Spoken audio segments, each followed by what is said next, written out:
Assalamualaikum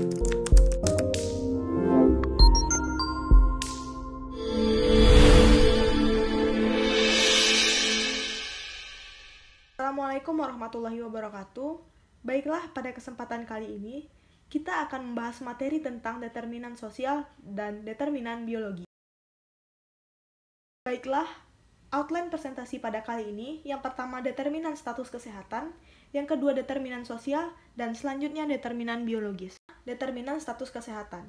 Berdasarkan teori klasik yang dikembangkan oleh Bloom pada tahun 1974, menyatakan bahwa ada 4 determinan utama yang mempengaruhi derajat kesehatan individu, kelompok, serta masyarakat. Yang pertama perilaku, yang kedua lingkungan, yang ketiga pelayanan kesehatan, serta yang keempat keturunan. Faktor lain untuk terwujudnya kesehatan. Yang pertama makanan. Makanan merupakan faktor terpenting dalam kesehatan. Yang kedua pendidikan. Pendidikan akan membentuk cara berpikir dan kemampuan seseorang untuk memahami faktor-faktor yang berhubungan dengan penyakit dan menggunakan pengetahuan tersebut untuk menjaga kesehatannya. Selanjutnya, sosial ekonomi. Faktor sosial ekonomi seperti lingkungan sosial, tingkat pendapatan, pekerjaan, dan ketahanan pangan dalam keluarga merupakan faktor yang berpengaruh besar pada penentuan derajat kesehatan seseorang. Selanjutnya, latar belakang budaya. Latar belakang budaya mempengaruhi keyakinan, nilai, dan kebiasaan individu, termasuk sistem pelayanan kesehatan dan cara pelaksanaan kesehatan pribadi. Selanjutnya, usia. Setiap rentang usia memiliki pemahaman dan respon yang berbeda-beda terhadap perubahan kesehatan yang terjadi. Selanjutnya, emosional. Setiap pemikiran positif akan sangat berpengaruh terhadap peningkatan kesehatan tubuh kita. Agama dan kepercayaan. Agama dan kepercayaan yang dianut oleh seorang individu secara tidak langsung mempengaruhi perilaku kita dalam berperilaku sehat. Misalnya, dalam agama Islam, Islam mengajarkan bahwa ana zofatu minal iman, bahwa kebersihan itu adalah sebagian dari iman. Yang kedua, determinan sosial. Menurut Dahlgren dan Whitehead pada tahun 1991, menggambarkan determinan sosial kesehatan terletak di berbagai level dalam model ekonomi sosial kesehatan. Dalam teori ekonomi sosial kesehatan, beliau menjelaskan bahwa kesehatan atau penyakit yang dialami oleh individu dipengaruhi oleh faktor-faktor yang terletak di berbagai lapisan lingkungan. Sebagian besar determinan kesehatan tersebut sesungguhnya dapat diubah. Tersebut terdiri atas lapisan pertama meliputi perilaku dan gaya hidup individu yang meningkatkan ataupun merugikan kesehatan, misalnya pilihan untuk merokok atau tidak merokok. Lapisan kedua meliputi pengaruh sosial dan komunitas, yang meliputi norma komunitas, nilai-nilai sosial, lembaga komunitas, modal sosial, jejaring sosial, dan sebagainya. Lapisan ketiga, faktor struktural berupa lingkungan pemukiman, perumahan, papan yang baik, ketersediaan pangan, ketersediaan energi, kondisi di tempat bekerja, kondisi sekolah, penyediaan air bersih, dan sanitasi lingkungan, akses terhadap pelayanan kesehatan yang bermutu, akses terhadap pendidikan yang berkualitas, lapangan pekerjaan yang layak. Lapisan keempat, meliputi kondisi dan kebijakan makro sosial ekonomi budaya dan politik umumnya, serta lingkungan fisik, termasuk faktor-faktor makro yang terletak di lapisan luar, adalah berupa kebijakan, stabilitas sosial, ekonomi, dan politik, hubungan internasional atau kemitraan global, investasi pembangunan ekonomi, peperangan atau perdamaian, perubahan iklim dan cuaca, ekonomi sistem, bencana alam, dan sebagainya. Berdasarkan model determinan ekonomi sosial kesehatan, dapat disimpulkan bahwa kesehatan individu, kelompok, dan komunitas yang optimal membutuhkan realisasi potensi penuh dari individu, baik secara fisik, psikologis, sosial, spiritual, dan ekonomi.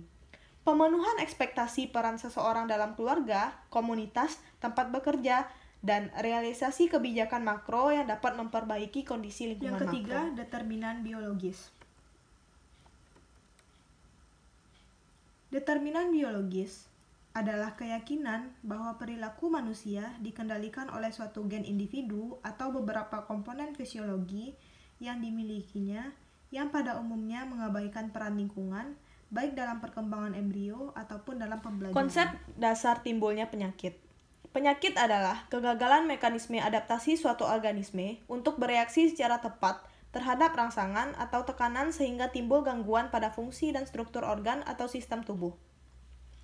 Penyebab dari penyakit adalah kejadian, kondisi, sifat, ataupun kombinasi dari faktor-faktor tersebut yang berperan penting dalam kejadian penyakit. Selanjutnya adalah penjamu. Penjamu adalah suatu faktor yang terdapat pada manusia yang dapat mempengaruhi timbulnya perjalanan penyakit.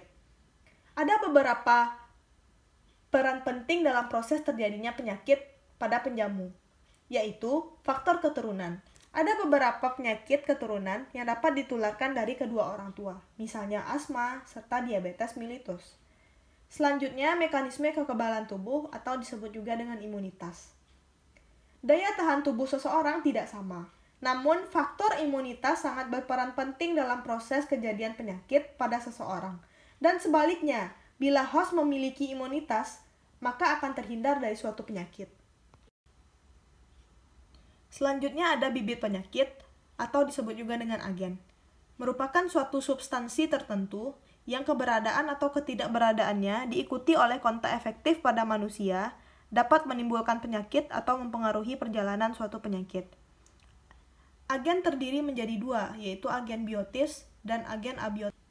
Golongan biotis terdiri dari mikroorganisme, merupakan virus, bakteri, dan jamur, serta non-mikroorganisme, seperti protozoa dan cacing, dan yang ketiga tumbuhan seperti fungi dan jamur. Selanjutnya golongan abiotis, terdiri dari golongan kimiawi berupa pestisida bahan pengawet makanan, serta golongan fisik berupa panas, sinar matahari, radiasi, dan suara. Selanjutnya golongan mekanik berupa kecelakaan lalu lintas, serta yang terakhir golongan nutrien berupa karbohidrat, lemak, dan protein. Selanjutnya adalah lingkungan.